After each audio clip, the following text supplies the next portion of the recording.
All right. Peace, everybody. And we are live.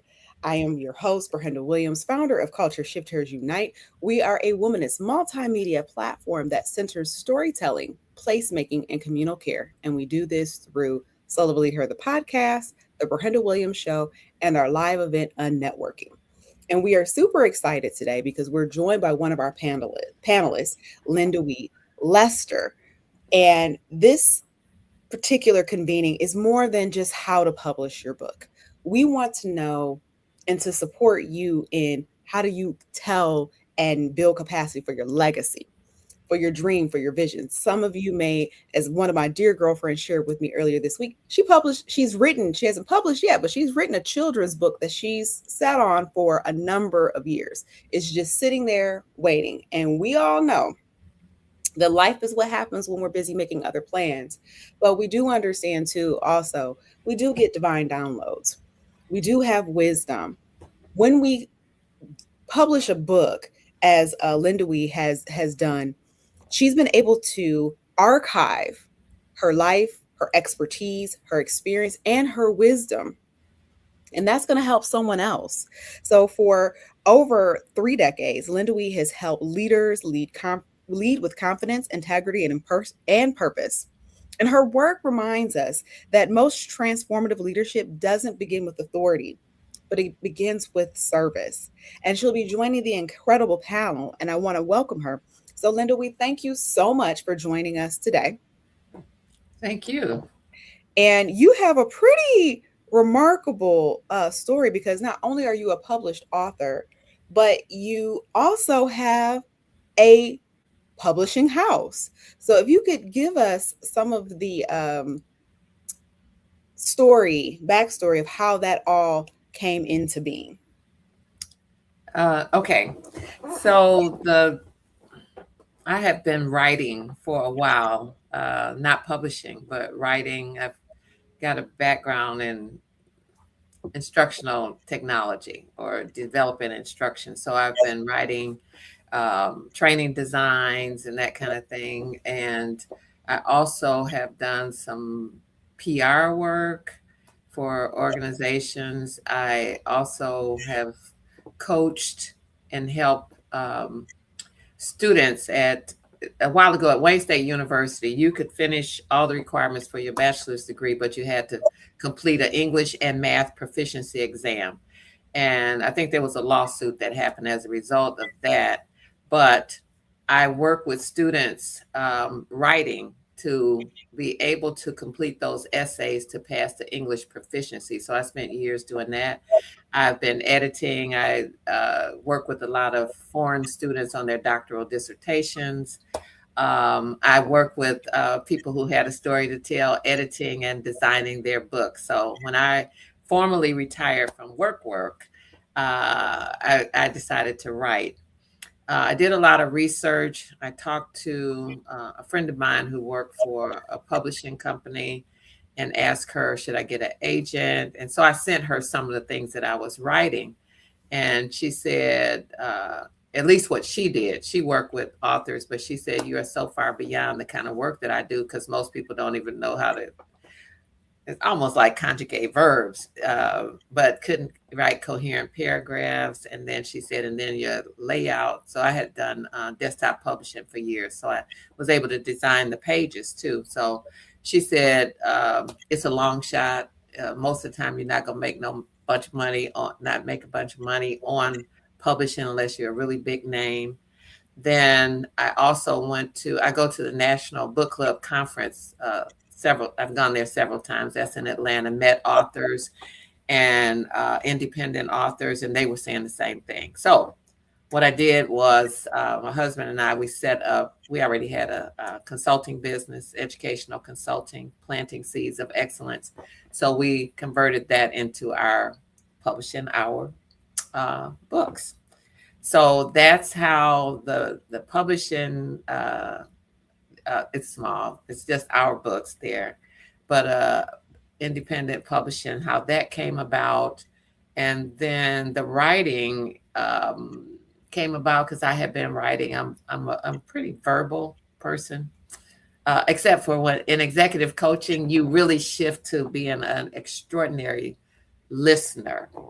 So when I'm not listening and I'm just with friends, I mean, I capture stories. I capture stories from my coaching clients. I'm a researcher, an avid reader, so I'm reading to kind of get the scholarly approaches to the kind of things that I'm writing about. So I built out. I write all the time, so I collect the stories. I write stories. I have a client I talked to yesterday, and I've got a story that I am putting with a set of stories about this next book I want to write, which is about executive transition. When you start a new job, we got all these high powered people who start these new jobs, but what they don't do that could derail them early is figure out what do I need to do to be effective coming into this new role or new organization? What is this new environment like that's distinct from the last environment? What is it that made me successful before that is portable and what is not? So anyway, I capture stories. I think that that's one of the things that I do. And I think that is something to celebrate and to be aware of, because so many people who want to write a book, or wherever you are in the process in writing your book, there is a natural love for telling a story. Yeah. And that is a skill. I mean, we see that in our world where people are, everybody's trying to be a brand. Well, at the heart of a brand is the story. That's what endears us. And so my next question is, I'm hearing you speak. You say you and your husband have the press. You've had a lifelong affinity toward telling stories, and also an ability to teach and to coach and to listen. That sounds to me like a formidable legacy. So my next question is, when you think about legacy, what do you hope your books continues to teach long after you have left the room? I think fundamentally, even the former work that I did was always in nonprofit. So I'm a kind of change the world person, that making the world a better place, and special emphasis on Black people and Black communities.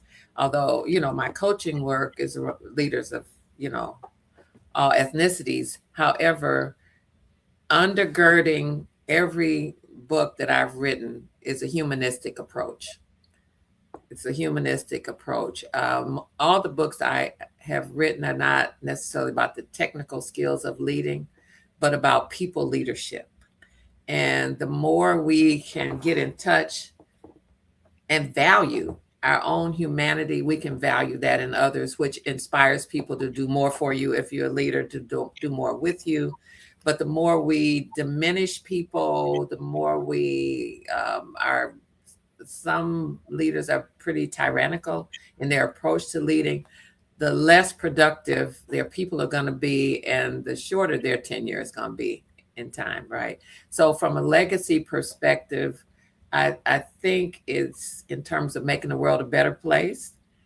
Leaders have a significant influence on that in the way that they lead and influence people. So that's one of the ways in terms of legacy that leaders can pick up the book. They can figure out how to do some self-examination in a constructive way, where they can be vulnerable with themselves, and if they're in a cohort with others, to say, you know what, I'm really good at a lot of things, but here are a couple things that I can really be better at. So I think in terms of legacy, that's kind of how I link it together. No, I think that that's a beautiful connection. And I think many of our participants, namely, are in nonprofit or social impact. They're in those areas where they see people first. I mean, of course, we want people and profit, but they see people first. And we've, in fact, one of our panelists, she has a podcast called Work Mom Says, Don't Be an Idiot. And so she has those kinds of conversations humorously, in a humorous way. But just as Yeah. you name, that tyrannical type of leadership doesn't leave or yield the returns that you think it does. We do have to think about people first. And so that leads me to our next question. Our event is called Unnetworking. And this is because we believe in meaningful conversations matter more than exchanging business cards. So, Okay. what is one conversation that you can remember in your life or career that changed the way you think about everything? Change the way I think about everything. I Mhm. don't know. Well, I guess you could say um, my dad way back, the conversation he had about don't be intimidated because you're black. Don't be intimidated by white people. They're still people. They're just in power, but you have the capacity, same capacity and potential as anybody else. That's one that comes to mind, and I do remember that. I tell that story a lot to other people of color, that don't be confused about your own capacity, because there's a group in power that because of that power they have power to do all these things, but it doesn't mean they're smarter, right? So I that's a story. A story more recent than that is how I got into executive coaching. Is when I was working, and I used to work here in Detroit as vice president at the YMCA here, in my early YMCA tenure. And so one of the more senior leaders asked me to coach a leader there. And I said, "What do you mean, coach a leader? I'm not a coach." They said, "Oh, you are." And ever since that was planted on my mind, then I did go and get certified 3 different times in executive coaching.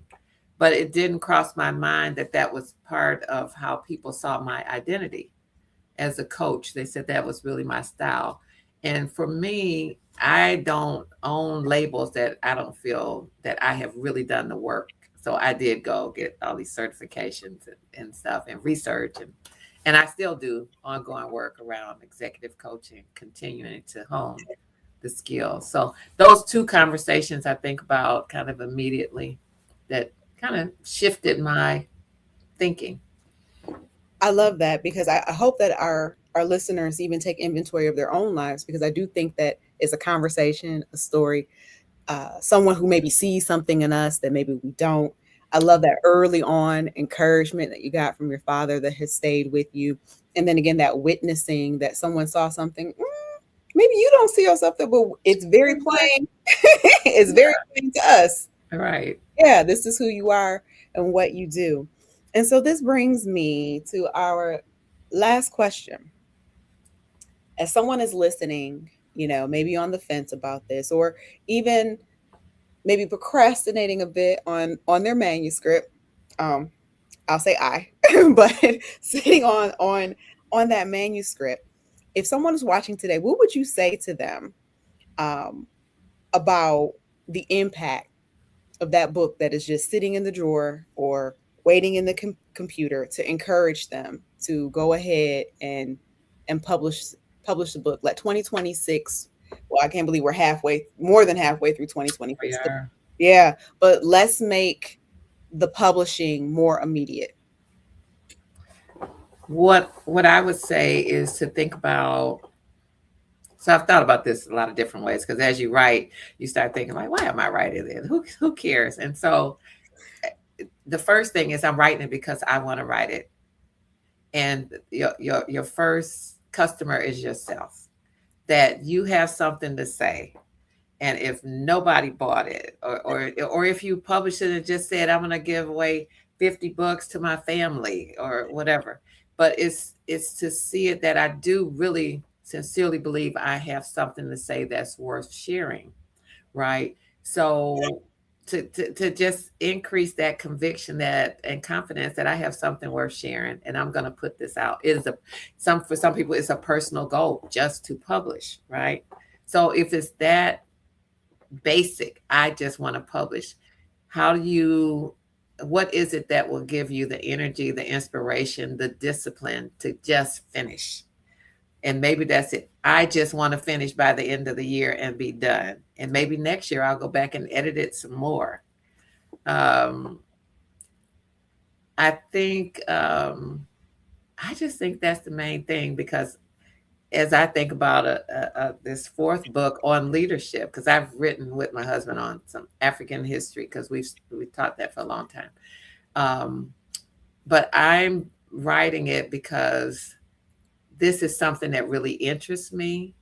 And I think it makes my work easier because I give my clients a book after they identify what they're trying to do.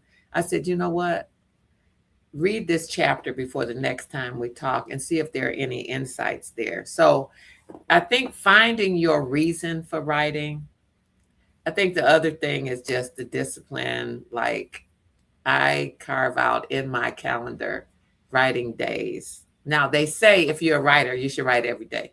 Now, I may write every day, but it's not writing for that book. I write every day because I have a journal, but it's not for that book. But I have in my calendar days that I block out for writing. Like I might put 4 hours, 12 to 4, I'm going to write. Now, I might talk on the phone an hour and a half of that. But guess what? At least an hour and a half, I will be writing and thinking and planning because I have locked in the time week after week after week after week. So I think that discipline would help you. So I love that word, discipline. Discipline will help you. So thank you so much, Lindiwe, for joining us today and sharing your story, your wisdom, your heart. And I think that it is no small feat to have a publishing company. That is no small feat. And as a Black woman to another Black woman to see it, it is definitely inspiring to see because I firmly believe whoever controls the narrative has the power, and you too have put yourselves in the position where you can control, not just control the narrative, but be good stewards of the identity and the power and majesty of Black people. thank you. Thank Yeah, you. yeah, that now that's impressive. And So that no, thank you both. So if anything you all heard today in today's discussion has inspired you, I hope that it has. Again, if you're sitting on that manuscript, we've got 4 months, might as well say, left of this year, 4.5 maybe. If you've been sitting on this book, please don't. But more than that, be in the community, be in witnesses, because I also find too, when we speak it out loud, coach, when you say it to somebody, then there's an accountability. exactly. Now people can hold you accountable because we heard you say a thing. And so on July 18th, which is next Saturday from 11 to 2 p.m. at Joe's upscale resale shop in Southfield, Michigan, we will be convening a networking. So you want to publish a book, but more to the point, you want to say yes to yourself and be in Love it. community. Yeah, you're saying yes to yourself Right. and being in community with other people that are going to see your genius, witness you, and hold you accountable. So until next time, we will see you next Saturday. Link and information are here in the show notes. And Linda, we will see you next week, Saturday. Thank you. I look forward to it. Me too. And thank you for saying yes. Thank you. All right. Bye for now, good people.